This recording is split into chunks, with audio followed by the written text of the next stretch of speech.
সব থেকে বড় খবর, একেবারে হাতিশালা 6 লাইন দিয়ে কিন্তু আইএসএফ এর কর্মীরা যাচ্ছেন। আপনারা জানেন যে 21শে জুলাই কিন্তু প্রতিষ্ঠা দিবসে নওশাদ সিদ্দিককে আটকানো হয়েছিল, আর এখান থেকে কিন্তু একেবারে আইএসএফ নেতা ওইদুলের নেতৃত্বে কিন্তু হাজার হাজার গাড়ি যাচ্ছে। আমরা দেখানোর চেষ্টা করব যে কি হারে গাড়ি যাচ্ছে। একেবারে হাতিশালা 6 লাইনতে কিন্তু গাড়ি হাজার হাজার গাড়ি নিয়ে যাচ্ছে। একেবারে কোনো রকম ঝুট ঝামেলার আমরা প্রস্তুতি দেখতে পাচ্ছি না। একেবারে আমরা দেখানোর চেষ্টা করব যে হাতিশালা 6 লাইনে প্রশাসনের কিন্তু একেবারে ভালো ভূমিকা।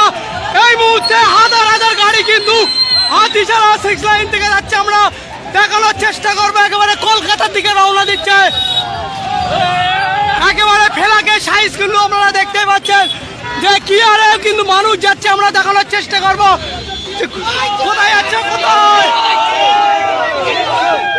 কোনো আটকানোর চেষ্টা করেছে, আটকানোর আজকের একেবারে দেখানোর চেষ্টা করবো হাজার হাজার গাড়ি নিয়ে।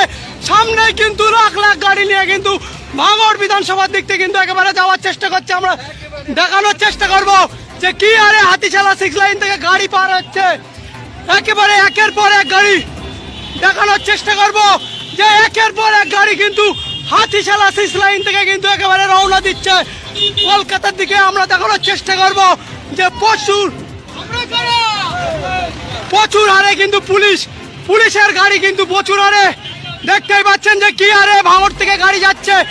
আমরা দেখানোর চেষ্টা করবো এই মুহূর্তে সব থেকে বড় খবর যে পুলিশের ভূমিকা কিন্তু বিশাল হারে, পুলিশের একাধিক গাড়ি কিন্তু আমরা দেখানোর চেষ্টা করবো এই মুহূর্তে।